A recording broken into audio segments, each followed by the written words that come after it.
Welcome to How to Draw a Symbol. Today we're going to learn how to draw candles for a birthday cake.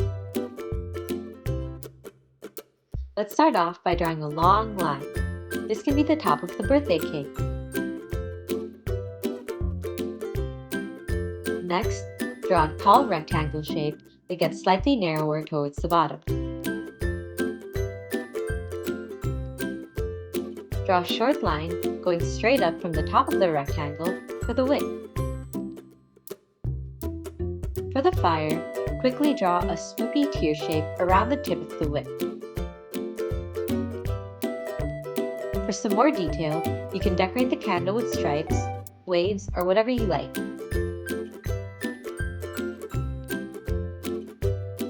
Do that a few more times.